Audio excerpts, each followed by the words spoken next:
Okay, here is our program. We have our array, integer array, which has 10 element. So tukitaka kuaccess element moja baada ya nyingine, tunachotakiwa kufanya, tunaandika jina la array followed by what? Its index. Kwa mfano nataka ku display element ya kwanza, nitaandika cout, nitaweka jina la array yangu, then hapa ndani nitaandika index 0 kwa sababu hii ya kwanza, element ya kwanza ina index ya 0, hii ya 2, 3, 4, 5 up to 9. Kwa nikitaka ku display hapo, kiweka semicolon, then nikirun hapa itanionyesha element ya kwanza ambayo ni 60. Kwa hiyo imecout element ya kwanza. Then nikitaka kucout ya pili, the same, taandika now, itakuwa ni index ya index 1.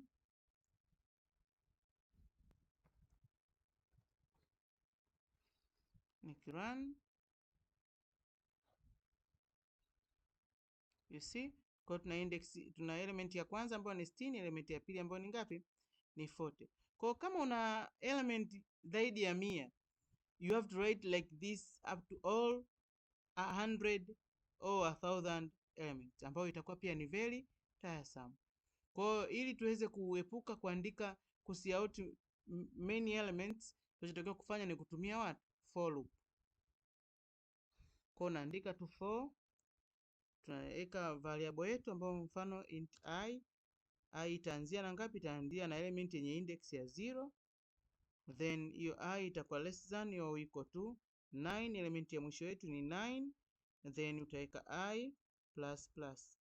Baada ya hapo utafungua curly bracket, alafu then tutaanza kucout.